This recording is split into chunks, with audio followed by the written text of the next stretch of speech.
what we call licença de utilização. Okay. And this license can be for different things like habitation, like hotel, like renting rooms, like industry, whatever. Mm-hmm. So,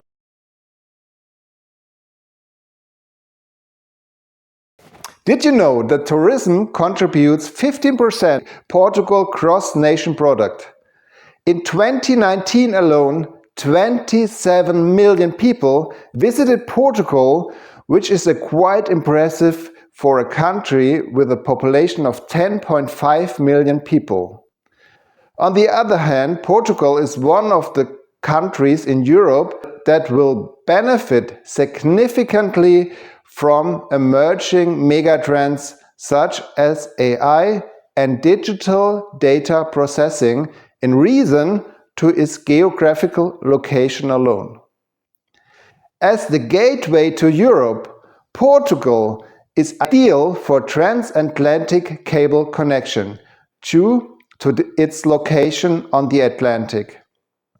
This has made Portugal a hub for submarine cables, attracting big tech companies and investments in digital connectivity infrastructure. These two requirements make investing in a Portuguese property quite attractive. According to the star investor Raul Paul, the tourism industry may be one of the few economic sectors that will be not disrupted by AI and human robotics in the near future. That's why today, together with my friend and lawyer Renato Dias, we are looking at the legal framework for investing and starting a business in tourism industry in Portugal. Hello and a very warm welcome to the Alentejo-Holidays channel. Join us on our journeys to the mysteries of success. We really strive to offer you authentic added value so that we can all make this beautiful world a little bit better. And now I'm looking forward to welcome lawyer Renato Dias after the intro.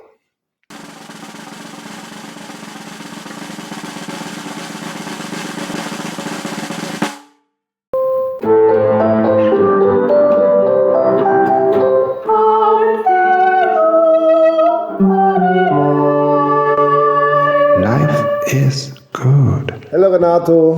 Hello, Maurice. I'm so happy that you are back on our show today. Thank you. Yeah, for the people who don't know you, may you introduce yourself shortly? I am Renato Dias. I am a Portuguese lawyer and I am here to help you. Okay. So let's dive into the first question. What are the legal requirements for renting short-term holiday accommodations in Portugal? Well, if you want to rent your house or your property, you want to create a IL, for example, Alojamento Local. The first thing you need to do it is declare activity. If you do this with your name yourself, or create a company and declare activity in finances, in tax office, to start the business, and after this go to the municipality, go yourself, or you can do it online, and make a register to be possible to get the license for this activity. And second, are there special licenses or permits that landlords must obtain? What requirements must be met in order to offer a holiday home or apartment in Portugal? Well, every construction in Portugal need to be legalized, and after finish the working construction, the municipality go in place and see if you follow the rules and the plans from the architect, if everything is okay. In the end of the process, the municipality give you the license permit, what we call licença de utilização. Okay. And this license can be for different things like habitation, like hotel, like renting rooms, like industry, whatever. So I need to ask, depending on my plans, if I want to open up, for instance, a small hotel, so I need to ask with the need for this special license. It does not come by itself. If you start the construction to make a hotel, yes. If not, you need to adapt the construction you have to this requirements in the municipality Okay. and make the changes necessary. Okay. So it will always be your local municipality where I have to contact for this? The municipality, it is the municipality responsible for the area where you live, where you want to this do business. in Yeah, that municipality I have to exactly. contact. Okay. Okay. And every municipality can have their own rules. Their own habitations and Yeah, rules. And, exactly. yeah, like it is always in life. What is the difference between Alojamento Local, so AL, and Turismo Rural? Turismo Rural offer you a different experience, more connected to the nature, with a different space, normally more quiet. And Alojamento Local is more competitive with hotels. Okay. It's more similar than hotels. Okay. And so if I want to open up It is a different experience. Okay. Okay. And if I want to open up a bigger institution, like a hotel with, let's say, 50 rooms, or can I do it also as an alojamento local, or? No. It is not possible. You have limits to follow. Okay, what's the limit of an alojamento local? It depends what you're looking for. If it is a hostel, the limits are different than a regular IL. Okay, a regular AL is just a private The house. the maximum you can have it is 9 rooms. 9 rooms. Yeah. For a normal alojamento local. And if it's a hostel, it can be a little bit more. Okay. Yes. Okay. And if I get the idea to open up a bigger institution, like 50 rooms, or what steps do I have to follow then? If you want to do this kind of investment, you need to have a building with space. Again, follow the rules of the municipality, have the license to do it, and only after you can register the business as an hotel. Okay, then that is not alojamento local anymore. It is hotel, or how Yes, is this? yes. It will be a hotel, not alojamento local. Okay, so alojamento local, if I get it right, is like something a small hotel. The maximum you can have in one alojamento local, it is 9 rooms. 9 rooms. So if there's 2 people for 1 room, it is something like 18 to 20 people or something. Okay. Exactly. Okay. And how, if I'm the owner of an institution like a alojamento local or a hotel, how are the profits taxed? It depends if you have a company to explore the building, explore this business, or if it is your personal name. Okay. So if I get it right in Portugal, then it is possible to run a small accommodation as a private person. Yes, it is possible without necessarily create a company. That's really interesting. And if I'm a private person who is running an alojamento local, how is that taxed? If it is a private person, you will pay the regular taxes in your IRS. Yes. It means income tax, or? Yes, it is personal income tax in 1 year. So this is kind of, it starts by, I think it's 14%, the minimum. You have this kind of tax is progressive, and have taxes in function the value you get in the end of the year. Okay.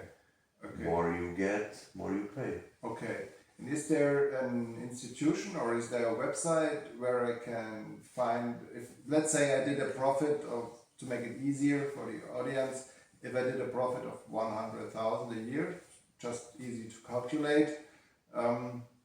So is there a website or something where I can look how much income tax to pay them? If you have this kind of income, you Yeah. declare your taxes in Portugal. Yes. You have access normally. You need to apply for it to your private area in Finances office website, Okay. and there you can make some simulation. Okay, so you can find out in advance, Yes. just to know for everyone, is this worth all the effort, or do I have to pay too much tax? So just to work out a business concept. So maybe it's a good idea first to check your private account of the finances and look And it is how much tax you pay with a certain kind of profit. It is always important to have a good accountant to Yeah. help you Yeah. in this obligation, fiscal obligation. Uh-huh. Because the options you make in the first steps of your business will have consequences in the future. Oh, okay. And if I'm running a company, like for instance, I heard of Unipersol,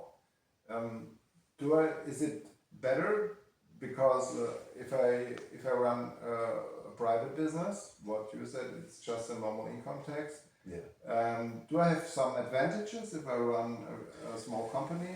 What is the difference? You have a different control. You have a different way to pay taxes because you will pay it if you have a benefit in your company. You will pay in function of the benefits you have, and it will not be IRS. It will be IRC. Okay, IRC. Okay. It is the tax you pay for the benefit of your companies. And if you are the manager or if you work in this company, you need to have a salary. And you will pay as well a tax for your salary, the IRS. You need to know exactly what are your needs for this business. If this make real money or if it is just short amounts, because this make the difference in the moment of your choice. So if I get it right, if it's a little bigger business, it totally makes sense to open a company and not do it private. Yes. Because Yes. okay, because then you can declare more expenses and You can control Yeah. better Okay, the taxes you will pay. okay, that's really good advice, I think. And now a really important question for all. How much are the costs for social securities in Portugal? Is there a difference if I'm running a company from a social security spending or if I run my business as a private person? How does this work? Well, if you have a company, the employee will pay 11%. Yes. And you as employer, you will pay 23.75%. So for the social security. So in the end, if I get it right, so me as a company owning person, or if I add 11% and 23%, it's 34% social security. Exactly. Okay. But in the first year of work for this company or for this employer, you can apply for some help. For example, not to pay social security in the first year. Because if I get it right, and if you run an Alojamento Local as a private person, and let's get back to our example that your business is really working well and you are doing 100,000 a year, then it's a huge amount you have to pay for social security in Portugal. So, and in this case, if I get it right, it makes totally sense to run it as a business, as a small company, because then you can pay yourself just the minimum wage. Is that correct? And you pay the social security like 200 euros a month? Or? The percent you pay, it is in function the salary you have. Yes. So if I pay myself a minimum wage as a manager? You choose the best numbers for you and for your business. Okay. So if I pay myself as a manager of my 100,000 business? Of course, if you have the minimum rate salary, you pay the minimum rate. And how much is that? It's the minimum is up for social security is at the moment 280 or am I right? It is about 200 and something. Yeah. So if I get it right, it makes totally sense. It makes more and more sense to me to run a company in Portugal to avoid these massive social security payments. Yeah. Okay, let's dive to the next question. Can you give our audience a good advice for setting up a tourism business? Is there anything you need to take care of before you start the business? What we haven't spoke so far? Well, the first thing in every business you want to risk your money. Yeah. It is knowledge. It is study the market. Yeah. You need to know very well the place where you will start your business. Okay. The kind of rules existent in this area, and the kind of market you can explore in this area. Okay. And of course, you need to know as well the kind of clients you want to have. You need to make strategies for your business. So if I can read a little bit between the lines, what you are saying is that first of all, you should watch the numbers you can get in this area where you are. And because we talked about this earlier, there are kind of different sides of the rules in Portugal. You need to make sure how these rules for tourism are handled in this specific area. Okay, that's good advice. I really hope you enjoyed the video and provided you with added value. Please give us something back by liking the video and writing us questions in the comments. If you have any questions for Renato in specific, please write us in the comments. For his individual telephone advice about personal and individual strategies, or if you need problem solutions, please feel free to contact Renato by email. He also offers you individual legal advice or assistance in Portugal. Renato, for the audience that doesn't know you from the first video, can you explain a little bit how this works? How can people reach out to you if they need your help? Well, you can contact me by email and I will give you an answer as soon as possible. Okay, perfect. So we will definitely put your email in the description down below. So thank you so much for watching this video. May the source bless us all. Keep rocking. Ciao. Ciao.